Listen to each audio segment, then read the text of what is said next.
Amanda? Yeah, that's right, Jason. I am just across the street from 45 Fest. It's going on in a large lot, a vacant lot, right next to the Amway Center. And this is the rally leading up to President Trump announcing his re-election bid at 8 o'clock tonight with a speech inside the Amway Center. Now, this morning, Trump supporters, some of whom had been in line out here since early Monday morning, were led into that fenced-off area. 45 Fest, that rally, will go all day until they start letting the crowd inside the Amway Center when the doors open at 4 p.m. Now, 20,000 people will be getting inside, and the rest will have an opportunity to watch the Trump speech on large screens here outdoors. One big challenge these folks face is the heat and the fact that we are going to get some of those typical Central Florida rainstorms this afternoon. But the diehards who are out here all seem prepared for whatever comes. We love our president. There'll be hopefully 150,000 people here today, and we're all here supporting what I believe is the greatest president since Abraham Lincoln. Now, estimates for the size of the crowd that will come here today ranges everywhere from 50,000 to 100,000 people. We know at least 3 different groups filed for permits to stage demonstrations in response to the rally, and one of those groups claimed it was going to have about 5,000 people turn out. Now, as you can imagine, security is a big concern. Orlando police do have officers walking around in tactical gear, and also many of the roads here around the Amway Center are shut down. They literally are blockaded with lines of city buses and city dump trucks. So security very tight here today for that Trump speech, which will happen at 8 o'clock tonight. We'll be out here live all day, and we will bring you full coverage coming up tonight on WESH 2 News at 4, 5, and 6 p.m. Amanda Ober reporting live, WESH 2 News.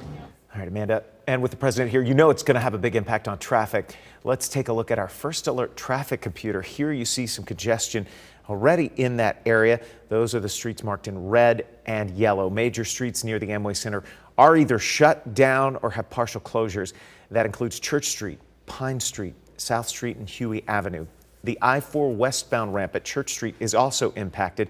The roads will reopen whenever the president leaves. As far as parking for this event, that's all over at Camping World Stadium. Parking is open until 11 tonight, and shuttles will take you to Amway. Another option is Sunrail. Sunrail's adding 3 northbound and 3 southbound trains from Church Street Station at 10 this evening with extra trains.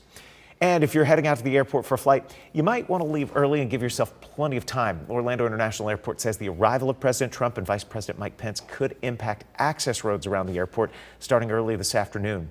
That means you'll want to prepare for delays and heavy traffic.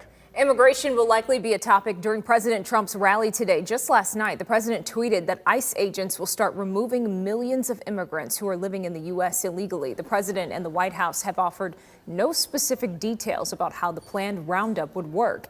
There's also been no official policy announcement from ICE or the Department of Homeland Security, so it's unclear what the president's tweet means on a practical level.